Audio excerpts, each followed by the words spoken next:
Aujourd'hui, où est-ce que vous vous situez? Parce que d'un côté, vous demandez le consensus, d'un autre, vous êtes toujours ou pas dans l'union sacrée?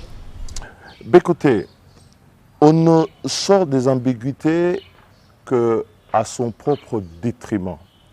Les ambiguïtés, il ne faut pas les entretenir très longtemps. Et je vais être clair avec vous. Aujourd'hui, je suis quelqu'un qui a pris sa liberté par rapport à l'union sacrée. À partir du moment où je constatais à l'Assemblée nationale que sur, en particulier, la loi portant sur la CENI, les amendements que l'on avait présentés, l'état d'esprit de la loi telle qu'elle devait passer, j'ai dû sortir de la salle et je n'ai pas continué ce débat parce que, comme je disais à tous les acteurs politiques, la question c'était la réforme de la CENI et non pas sa mise en place qui est venue après, qui n'en est que le reflet. Donc, le premier péché est là.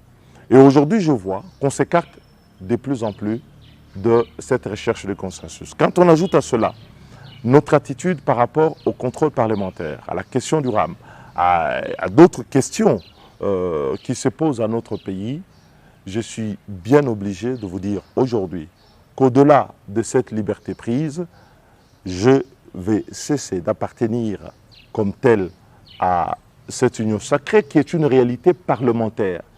Parce que l'union sacrée n'est pas un mouvement politique, ce sont des groupes, des députés qui se sont associés pour pouvoir pousser dans un sens. Dès lors que l'on s'éloigne de l'état d'esprit initial, qui était celui de pousser un consensus sur le processus électoral, de pousser vers la révision de la Constitution, de pousser sur une CENI indépendante, de pousser sur une meilleure gouvernance de notre pays, je crois que je prends mes responsabilités. Je vais cesser, c'est-à-dire, c'est dans les prochains jours. C'est une réalité parlementaire, c'est-à-dire qu'il y a un groupe parlementaire qui s'en réclame.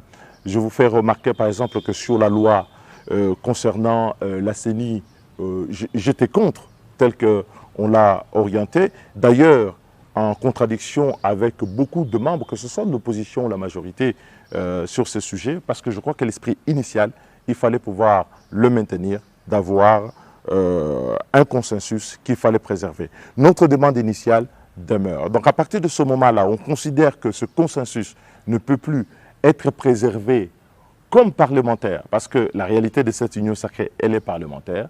Donc je vais cesser d'appartenir à ce groupe et de pousser dans le sens qui est poussé aujourd'hui. Pour faire simple, Délice Essanga quitte l'union sacrée. Absolument.